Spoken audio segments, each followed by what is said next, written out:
Hola, ¿cómo están? Sean bienvenidos a un nuevo video del canal de México, la historia Fondo Sin CEP.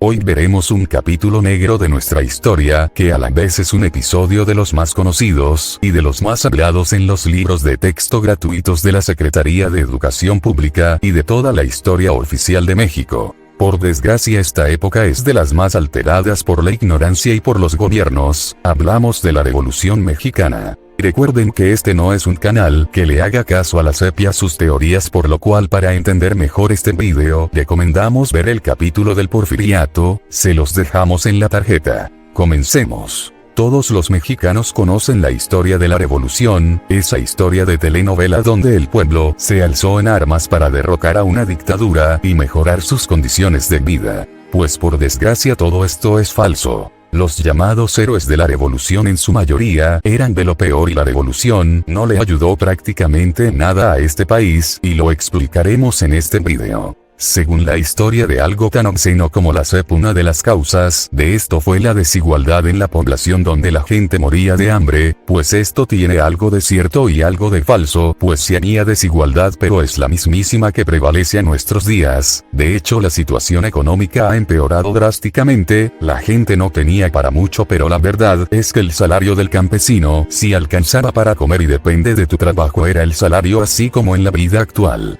Francisco I. Madero, para algunos la I es de Ignacio y para otros de Indalecio, eso se sigue debatiendo ya que hay documentos firmados de ambas formas, pero a él se le considera el precursor de la revolución con el Plan de San Luis, pues esto es falso, ya que en realidad estuvo inspirado en el olvidado por la historia Plan de Zapote de Anselmo Bello Caneda, casi 10 años antes del inicio de la revolución. Además, ya hubo ataques por parte de la prensa como el periódico Regeneración o el Ahuizotl, ambos por parte de Ricardo Flores Magón, que por cierto este no tiene nada de héroe. Este anarquista en una ocasión quiso independizar el estado de Baja California para crear su propio estado socialista, obviamente fracasó, pero a pesar de esto le dieron el título de héroe. El verdadero detonante de todo este movimiento fue la entrevista a Díaz Grillman, donde el general Porfirio Díaz, durante la época de los festejos por el centenario de la independencia, dijo que México ya estaba listo para la democracia. Esto despertó el interés por el poder de todos los grupos políticos, entre ellos estaba Francisco Madero. Es falso que inició como un movimiento popular, pues Madero, que era miembro de una de las familias más ricas de Coahuila, fue apoyado por otras personas acaudaladas para lanzarse a una candidatura por la presidencia con ideas extremadamente liberales, pero todo inició mal, ya que de la salud mental de este sujeto podemos dudar mucho, pues era fan del espiritismo. En una ocasión se le ocurrió decir que solía conversar e incluso cenar con el fantasma de Benito Juárez, y que este le había comentado que él era el elegido para cambiar este país y ser el gran presidente.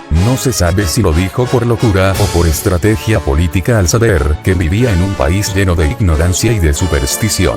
De hecho, se ha hablado mucho de los escritos de este señor, y se puede ver que tenía ideas que tal vez hubieran servido más para una vida sacerdotal que para una política, pues en aquellos escritos uno podría decir que tenía una gran moral. Pero como dijimos, no sabemos si estos escritos fueron para convencer al pueblo o si en realidad pensaba de esa manera. Debido a la educación que había recibido, tenía ideas extremadamente pro Estados Unidos antes de que les vayan con el cuento de que era un patriota. Por todo esto recibió el apoyo de nuestro incómodo vecino del norte. Si bien fue apoyado por la clase empresarial y la burguesía, no recibió apoyo de la clase política, en su mayoría designada por Porfirio Díaz en aquel inicio del siglo XX. Es aquí donde entra otro personaje despreciable, tratado como un héroe por la historia oficial. Hablamos de Venustiano Carranza. Ese hombre no era para nada un revolucionario, sino todo lo contrario. En un video sobre Juárez hablamos del odio que sentía Benito por Nuevo León por culpa del gobernador Vidaurri, por lo cual, con tal de quitarle poder a los regios, separó a Coahuila de Nuevo León, y en esto participó el padre de Carranza, siendo un importante político coahuilense y admirador de Benito Juárez, a tal grado de ser alcalde de Monclova. Todo esto se lo inculcó a su hijo Venustiano. Recordemos que el gobierno de Porfirio Díaz no hablaba mal del gobierno de Juárez, además de que durante el Porfiriato se alcanzó un enorme progreso en el norte. Por todo esto, Carranza se convirtió en un admirador de don Porfirio y recibió grandes favores del general Díaz, hasta que un día todo cambió. Porfirio Díaz le prometió a Carranza la gobernatura de Coahuila, pero de último minuto cambió de opinión y designó a Jesús del Valle. Carranza se molestó tanto que de la noche a la mañana se volvió revolucionario y maderista. Y como fue la historia, podemos ver claramente que al final Porfirio tuvo la suerte o desgracia de no ponerlo de gobernador. Desgracia para su gobierno y suerte es por lo que pasó durante la administración de este Barbas de Chivo, ya verán más adelante el porqué de esto. Lo mismo pasó con Abraham González en Chihuahua. Al haber conseguido el apoyo necesario Madero, ya tenía todo para su candidatura en las elecciones de 1910, solo que quería llamar la atención más que el resto de candidatos y escribió su famoso libro La Sucesión Presidencial 1910, esto entre muchas otras cosas le costó ir a la cárcel, prácticamente le tocó inaugurar el penal de San Luis Potosí.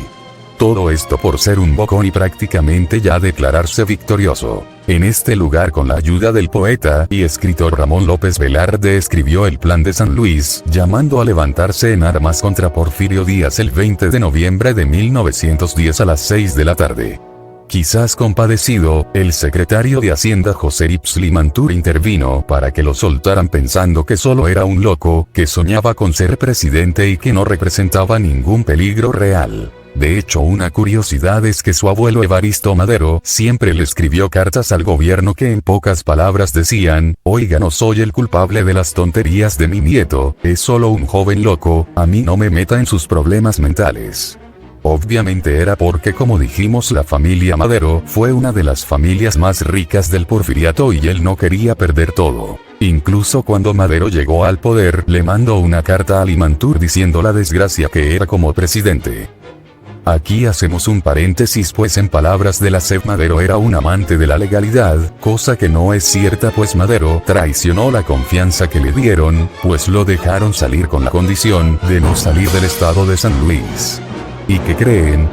Violó su libertad condicional saliéndose del estado de San Luis para promover su revolución. Aquí hacemos otro paréntesis, pues el presidente, entre muchas más personas lerdas e ignorantes, se atreven a nombrarlo apóstol de la democracia, pues no es lógico llamarlo así, ya que con tal de obtener poder inició una revuelta armada y le llamó tigre al pueblo. Porfirio Díaz dijo: Madero ha liberado al tigre, veamos si puede controlarlo, pues no pudo, lo terminaron matando y una guerra se extendió por muchos años más, costando más de 1 millón de vidas, pero continuando con el orden cronológico, Madero decidió huir a San Antonio, Texas, sabiendo que ahí lo apoyarían los gringos en todo. Porfirio Díaz ganó en las elecciones de 1910, cosa que le pareció fraude a Madero y al candidato Perpetuo Zúñiga y Miranda, del cual ya hablamos en el video anterior.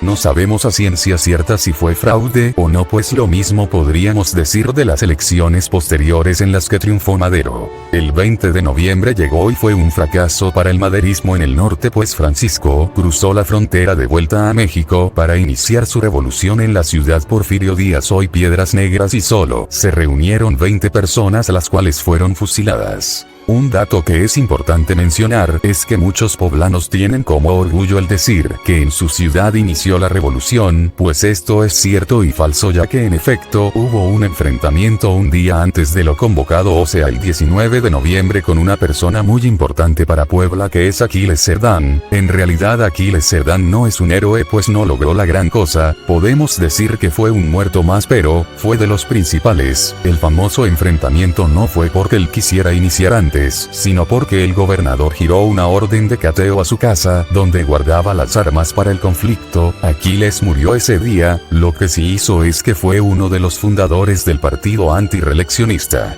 partido de gente adinerada que postularía a Madero como candidato para presidente. En el sur, el llamado de Madero sí fue escuchado por Emiliano Zapata, quien dejó muy en claro que su movimiento era aparte, y según algunas leyendas de internet, Zapata ni enterado estaba del plan de San Luis, que solo fue coincidencia, aunque en realidad esto es falso y absurdo, pues él citó varias veces el plan de San Luis, y sería mucha coincidencia que en ese momento decidiera levantarse en armas también. Zapata se volvió rebelde, ya que fue acusado de bandolerismo debido a que se robó a la hija de un capitán. Esto no sería raro, pues los zapatistas se caracterizaban por ser sanguinarios y llevarse a las mujeres. Como castigo le quitaron una parte de sus tierras y lo pusieron en el cuerpo de rurales para combatir a Madero. Obviamente se salió y se puso en contra del gobierno porque le quitaron una parte de tierra. Es preciso dejar en claro que Zapata no era ningún pobre campesino ni representaba ninguna lucha de clases sociales, a diferencia de lo que creen los chairos incultos pseudo revolucionarios así como Taibo, Beatriz Gutiérrez Müller, Olga Sánchez Cordero o López Obrador. Zapata tenía bastante dinero, usaba botones de plata, amaba el coñac entre muchas otras cosas. Zapata era borracho y mujeriego, es un personaje que da para muchas leyendas, no sabemos si sea cierto pero se dice que le gustaban los hombres y que tuvo una relación con el yerno de Porfirio Díaz y que de ahí sacaba el dinero para las armas. Pues ese yerno es el del baile de los 41, o sea Ignacio de la Torre y Mier. La mayoría de frases que se le atribuyen a Zapata no son suyas, como la de tierra y libertad y la tierra es para quien la trabaja, sino que son de socialistas rusos y franceses. Zapata decidió iniciar su revuelta armada en Morelos y Puebla principalmente. Volviendo por un momento al tema de Madero, se empezaba a dar cuenta que hacer una revolución no era tan fácil y mucho menos financiarla. Dejemos en claro que para esta época ya había bastante corrupción y la revolución fue parte de esto. Madero, necesitado de dinero, acudió a su hermano Gustavo Adolfo Madero, un beneficiado de la época del porfiriato, que tuvo una papelera en Monterrey y este sería el encargado del trabajo sucio, lavando el dinero para la compra de armas. Este personaje fue tan odiado en la época que se le apodó el Ojo Parado, burlándose de que era tuerto por un accidente de su infancia y usaba un ojo de vidrio. Francisco le prometió a su hermano una diputación en caso de que triunfara la revolución. Madero ahora se enfrentaba a otro problema, que era cómo reclutar gente, así que recurrió a las mañas. Le metió odio a las personas justificando la revolución con los mismos argumentos que ahora se usan para justificarla. Es prácticamente hacer caso a lo que presenta el libro de México Bárbaro, en el cual se vendió la idea de que los hacendados eran unos monstruos opresores del pueblo, cuando después de los primeros años de la revolución las haciendas fueron quemadas y destruidas y los hacendados fueron asesinados y sus hijas y mujeres violadas. Incluso a día de hoy existe una hacienda la cual fue quemada con un niño adentro y la leyenda dice que es un lugar embrujado donde van a parar objetos supuestamente malignos. El otro argumento es el clásico de que era para sacar a Porfirio Díaz, aunque esto es absurdo ya que la revolución se extendió por más de 7 años como una lucha por el poder y sacar a Porfirio Díaz solo tardó un año. Madero, en su búsqueda de soldados, encontró a la persona ideal para su movimiento, un analfabeta, ebrio, desalmado, asesino, bandolero y violador al mando de un grupo de gente armada igual a él. Hablamos de Doroteo Arango, mejor conocido como Pancho Villa. Además era perfecto ya que en el video anterior mencionamos que Porfirio Díaz tenía como meta acabar con el bandolerismo y pues estaba muy cerca de capturar a Villa para ejecutarlo. Madero encontró a alguien resentido con Díaz. Villa a la vez reclutó a la fuerza a mineros del noroeste y se dedicó a pelear en Coahuila, Sonora, Durango y Chihuahua. Dato curioso, se cambia el nombre a Pancho Villa debido a que el que antes era un bandolero que estaba al servicio de uno que sí se llamaba Francisco Villa, pero en un ataque él muere y le da el mando a Doroteo y este se autonombra como el ex jefe. En el mismo norte Madero encontró a Pascual Orozco, un rural a quien nombró general. Villa pasaba de ser un bandolero borracho a general. Debemos hacer un paréntesis para mencionar que Madero se inspiró mucho en las ideas anarquistas de los hermanos Flores Magón. Durante todo este periodo Madero nombró a Carranza como el segundo al mando, haciendo enojar a Villa. Se logró con Orozco la toma de Ciudad Juárez, donde se dieron los tratados donde renunciaría Porfirio Díaz. Díaz podía acabar con la revolución por la fuerza pero no quería más muertos, estaba viejo, cansado y su propio gabinete lo invitó a renunciar. En 1911 salió al exilio a Francia, dejándole el problema a Madero, el cual utilizó como propaganda la represión de las huelgas en Río Blanco y Cananea. Madero entró triunfal a la Ciudad de México por la calle de Plateros, hoy calle Madero, y se dispuso a tomar el poder, pero antes debía de intentar convencer a la gente de que era un presidente legítimo y que no solo había tomado el poder a la fuerza.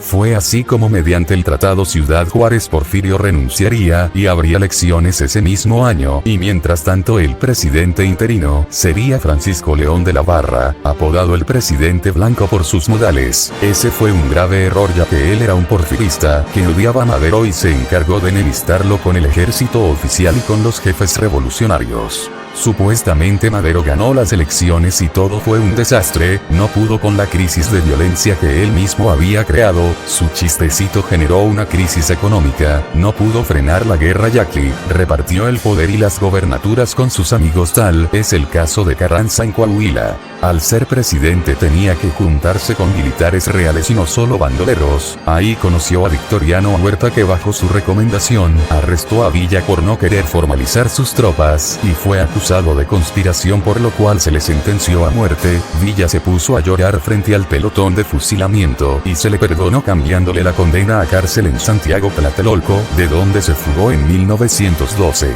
Orozco y Zapata también se rehusaron a formalizar sus tropas y acusaron a Madero de no cumplir con el plan de San Luis, y Madero ya planeaba reelegirse, aunque en teoría luchaba por la no reelección. Su famosa frase sufragio efectivo no reelección en realidad era nada más y nada menos que de Porfirio Díaz cuando intentó derrocar a Juárez, solo que Madero la adoptó como ironía. Al Madero no cumplir con el reparto agrario, Zapata, que ya tomaba tintes socialistas, se le rebeló con el plan de Ayala cuando Madero llevaba 20 días en el poder. Orozco hizo lo mismo en el norte con el plan de la empacadora. Madero buscó militares de verdad que controlarán la rebelión, así que designó a Huerta, al cual consideraba más sanguinario, a combatir a orozquistas y yaquis, y a Felipe Ángeles, un brillante militar de carrera, inventor, director del Colegio de Artillería y del Colegio Militar, que quizás sea el único personaje completamente limpio y respetable de la revolución, aunque no siempre se juntaba con las mejores personas. Lo designó para combatir zapatistas en la zona cañera de Morelos. También buscó a Mondragón, uno de los más destacados artilleros de la historia de México, pero solo se enemistó con él. Madero decidió encarcelar a los generales más leales a Díaz, que eran Bernardo Reyes y el sobrino de Porfirio, Félix Díaz, que por cierto Madero había designado a Reyes para ser el ministro de guerra, pero gracias a que obedeció a sus amigotes le dijeron que ya no, lo cual junto con el hecho de que sus amigos aristócratas presionaron a Reyes para sacarlo de la candidatura por la presidencia en 1911, y con la información y la obvia sospecha de que Madero gobernaba bajo la influencia gringa, Reyes también se puso en contra de Madero. En cuanto a Félix, él siempre estuvo en contra de Madero por haber sacado a Díaz. El régimen de corrupción de Madero estaba en su esplendor, encabezado por el vicepresidente Pino Suárez. El malestar general fue tal que la gente, burlándose de su estatura de 1,57 m, lo nombró el enano del Tapanco o el presidente Pingüica.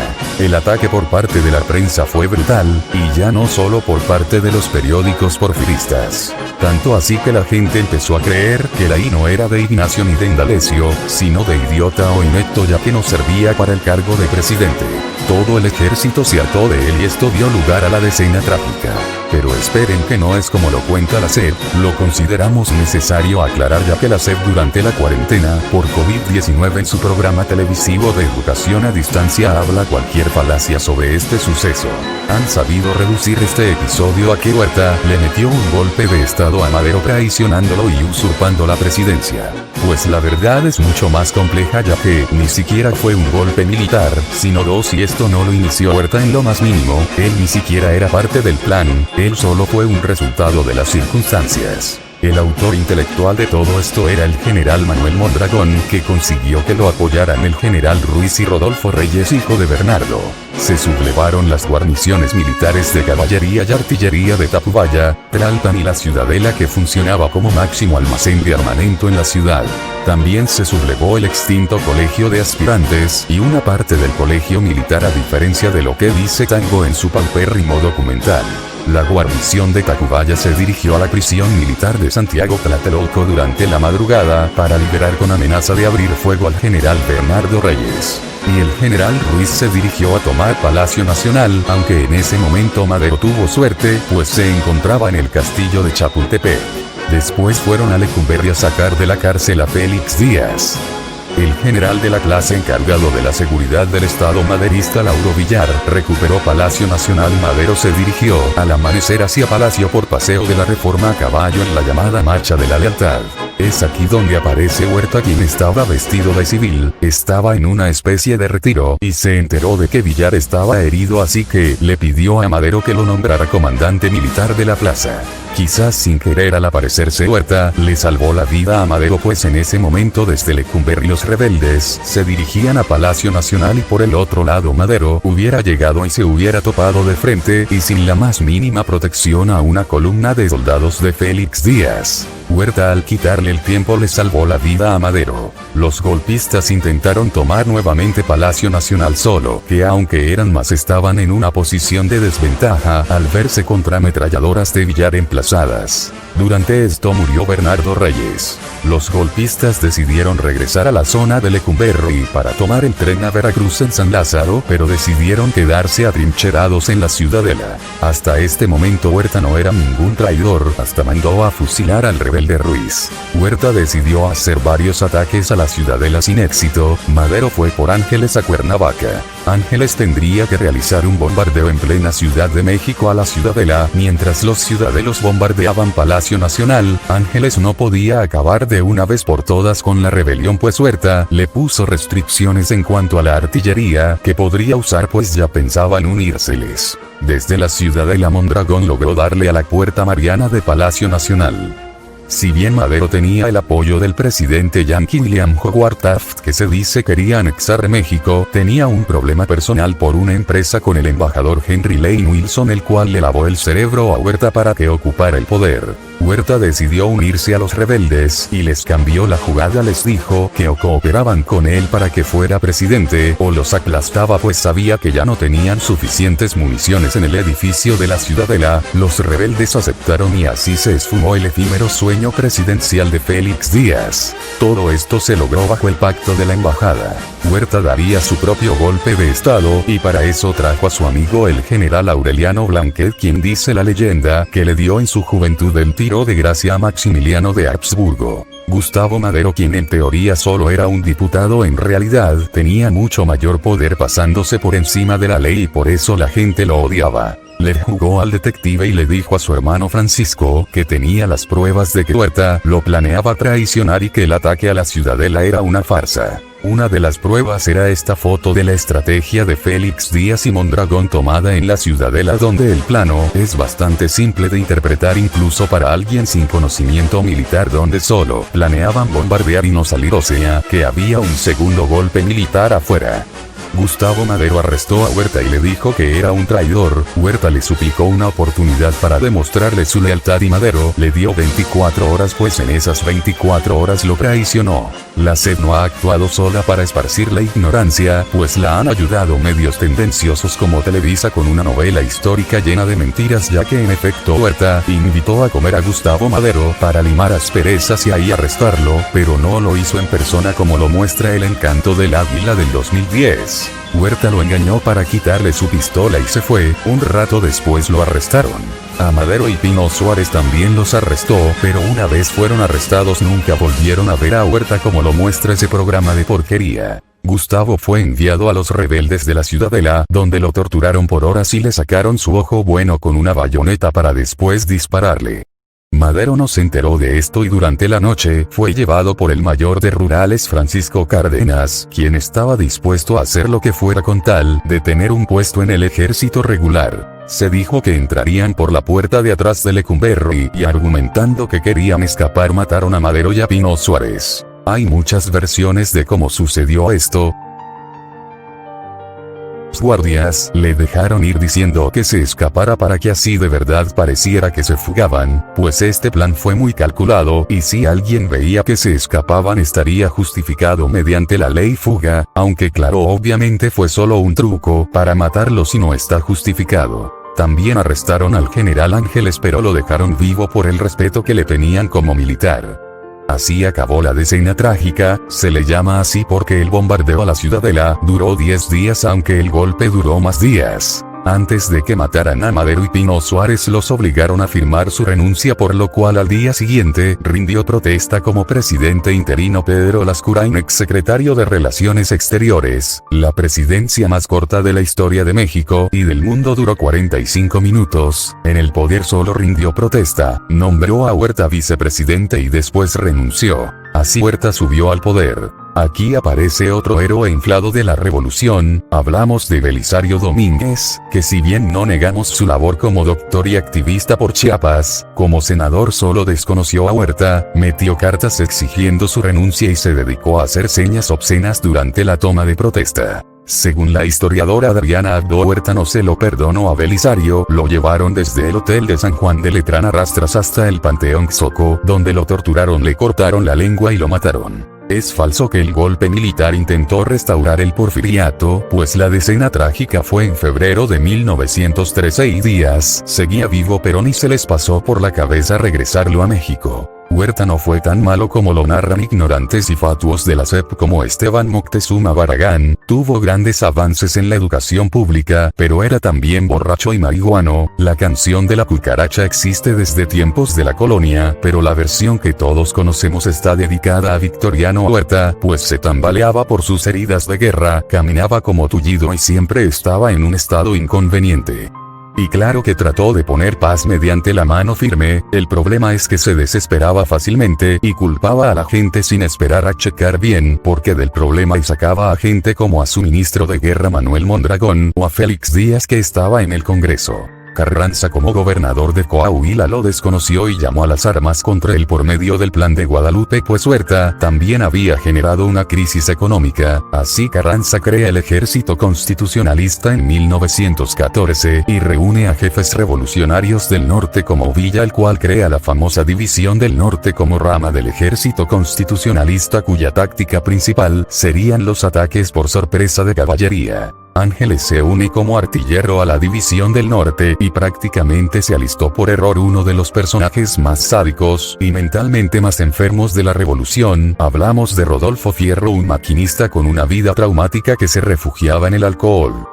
Le era muy leal a Villa, por lo cual fue ascendiendo rápidamente a general de brigada, era su matón personal. Fierro capturó a orosquistas y hacía juegos para matarlos, apostaba de cómo se morían, mataba inocentes y era el encargado de conseguir el dinero por la fuerza, saqueando y dejando hijos regados. Fierro mató a Tomás Urbina, también importante revolucionario de la División del Norte, personalmente por considerar que le fue desleal a Villa. La División del Norte siguió tomando ciudades para derrocar a Huerta como Torreón. Carranza ahora era el máximo el mando del Ejército Constitucionalista. En la zona de Durango fue nombrado como jefe Calixto Contreras. Carranza estaba seguro de que el gobernador Maytorena de Sonora le seguiría el juego, pero se equivocó y le fue leal a Huerta. Carranza en el mismo Sonora buscó a alguien que pudiera secundarlo y encontró a un hombre arrogante que se decía arrepentido por no haber apoyado a la revolución en su inicio. Esta persona era Álvaro Obregón, que a la vez encontró como discípulo a un joven y sanguinario, también alcohólico maestro de primaria, Plutarco Elías Calles.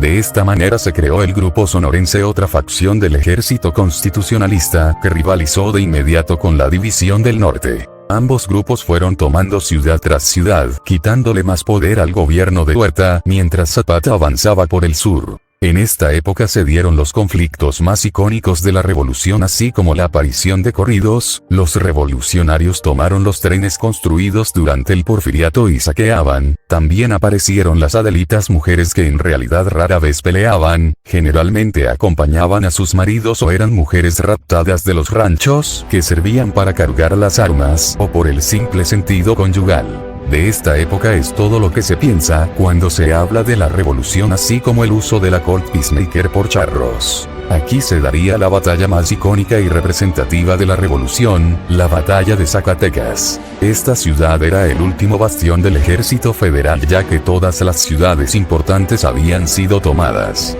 Carranza le prohibió explícitamente a Villa que atacara Zacatecas y le ordenó que esperara a los refuerzos sonorenses. Villa desobedeció y rompió definitivamente con Carranza. Ordenó que capturaran Zacatecas el 23 de junio de 1914. Esto se logró gracias a la estrategia de Ángeles, ya que logró sitiar la ciudad y por todo el perímetro no paró de bombardear la ciudad con obuses, mientras que coordinó las cargas de caballería.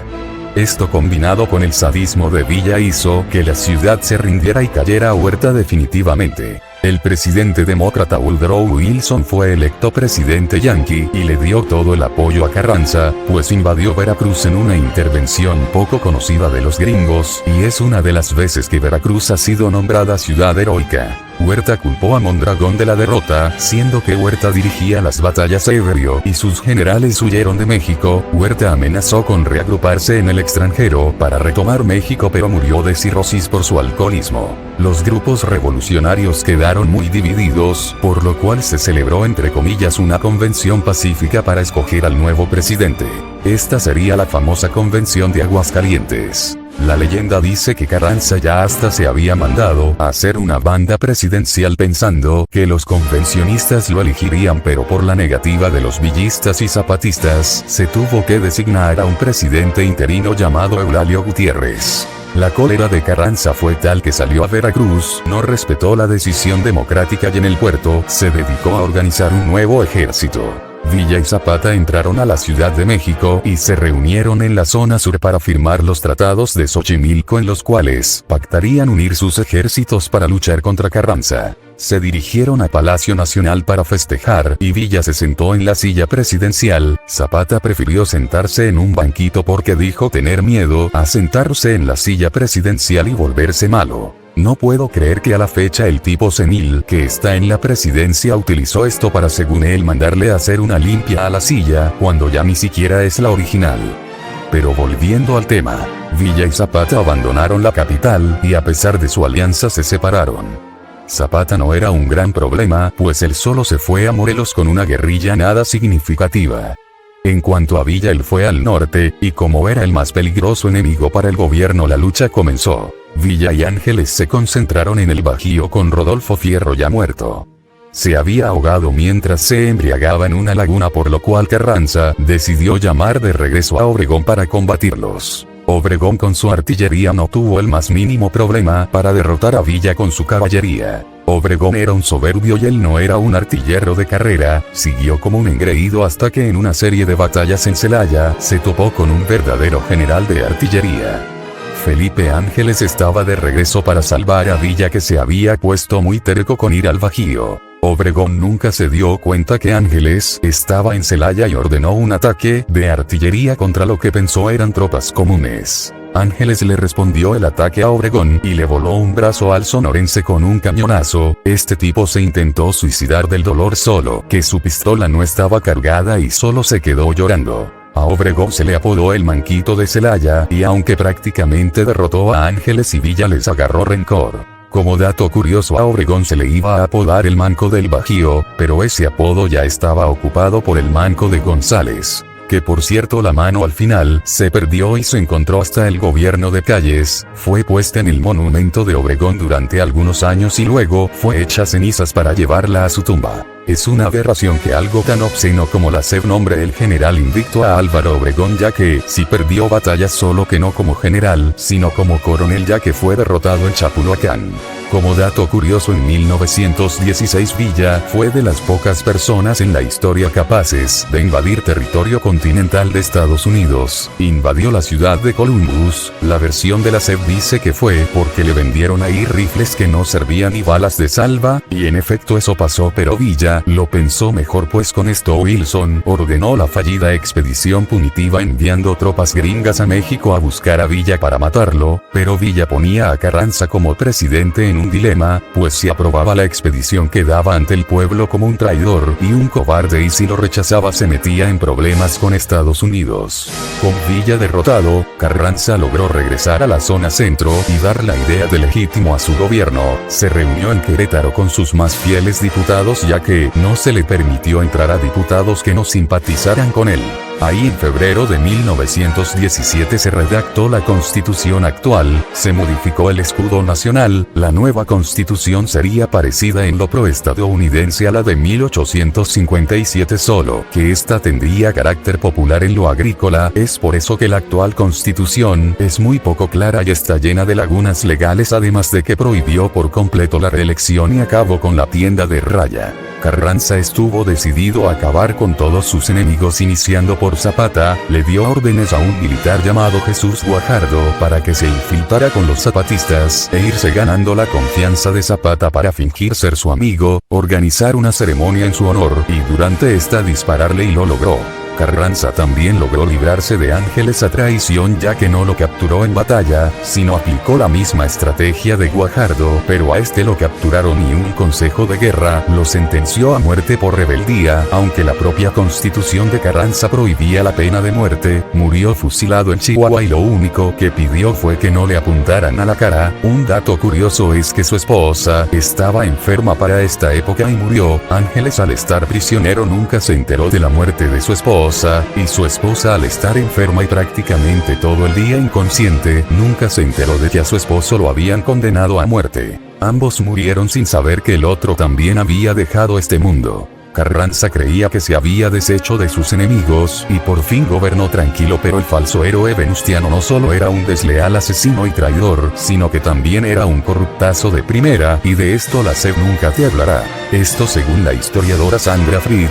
Carranza había elevado a rango constitucional los bilimbriques. Los bilimbriques eran unos pagarés de cartón que a la gente se le obligaba a recibir o se le obligaba a cambiar por sus monedas de plata, argumentando que había escasez de metal y que con ese papelito, cuando las cosas mejoraran, se les regresaría su dinero. No obstante, se arrepintió y les cambió las monedas por billetes del American Banknote Company de Nueva York. A la gente prácticamente a punta de pistola se le despojaba de su dinero por bilimbriques, y de todas las monedas de plata nunca se supo nada. Todo indica que se las dejó a su familia para que vean que los únicos en expedir papelitos, argumentando que tenían validez legal, no eran los hacendados. Lo más cínico del asunto es que los pagarés tenían una leyenda que te pedía que fueras honesto con tus papelitos o te encarcelaban o te mataban. El Barbas de Chivo tenía sus propios carniceros y permitía libertades extraordinarias. Había bandidos que eran incluso apoyados por ciertos allegados de Carranza. Se inventó el verbo carrancear, sinónimo de robar. La leyenda dicta que Carranza no robaba, pero lo permitía.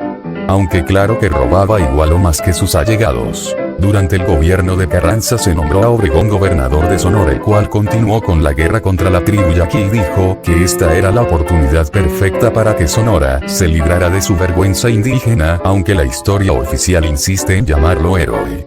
El traidor de Carranza, alias el Rey Viejo, se pasó por encima de su propia constitución y decidió que lo mejor era reelegirse, ya que como a todos se les subió el poder. Pero recuerden que dicen que el que a hierro mata, a hierro muere. Pues ahora le tocó a él ser el traicionado. Pues Obregón ya quería ser presidente y ante la negativa de Carranza por dejar el poder le lanzó el plan de Agua Prieta, donde llamó a derrocarlo. Carranza aceptó negociar y dijo que llegaran a un acuerdo en común y poner un presidente que contentara a ambos, el cual sería Ignacio Bonillas. Obregón no aceptó y se propuso a matarlo. Carranza decidió huir nuevamente a Veracruz, llevándose en un tren toda la tesorería nacional. El viaje estuvo lleno de atentados y obregonistas destruyeron las vías, por lo cual Carranza tuvo que bajar en el estado de Puebla y huir a caballo por la sierra. Llegó a Tlaxcalantongo, donde el general Rodolfo Herrero, un militar que lo odiaba y Carranza lo sabía, le dio albergue. A Carranza no le quedó otra opción.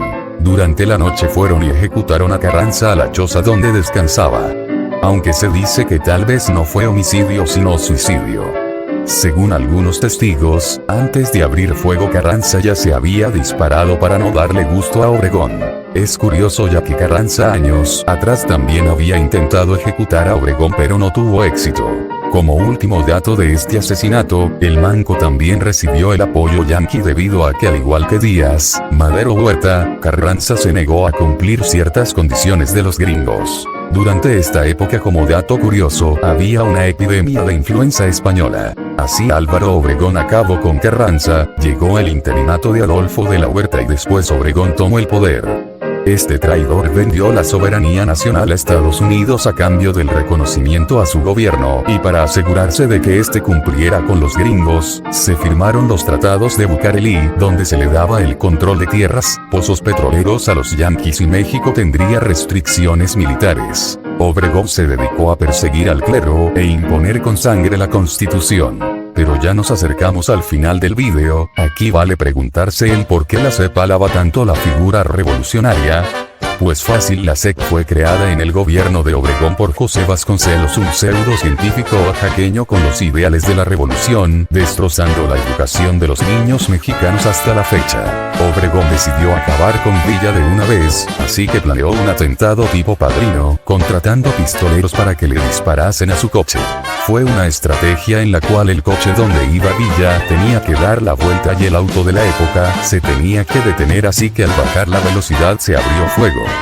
Supuestamente esto se debe a que de la Huerta le dio la hacienda en la que vivía Villa para que se calmara. Y por esto fue que a Doroteo le vino la gran idea de decir en una entrevista que le caía mejor Adolfo que Obregón. Lo bueno del gobierno de Obregón es que se fomentó el muralismo con personajes como Diego Rivera. Después de su gobierno designó como sucesor a Plutarco Elías Calles, quien fue aún más anticlerical, promovió leyes contra la libertad de culto y dio inicio a la Guerra Cristera, pero ese ya es tema de otro video. Obregón quiso intentar lo que toda la bola de hipócritas que se llamaron antireeleccionistas revolucionarios o supuestos indispensables para la patria. Sí, decidió reelegirse, y después de una modificación de la Constitución por parte del Congreso, se volvió a lanzar a la presidencia y ganó las elecciones al que los maestros ignorantes afiliados a la CENTE insisten en llamar héroe.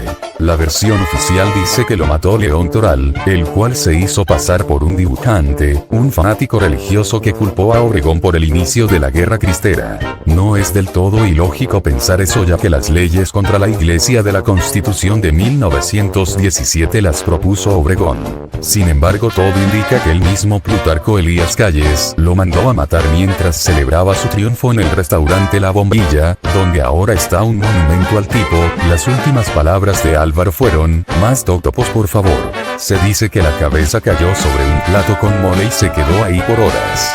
De ahí salió el chiste de que cuando la gente pregunta quién mató a Obregón, se contestaba cállese la boca, y Portes bien haciendo referencia a Plutarco Elías Calles y Emilio Portes Gil, quienes lo mataron por poder.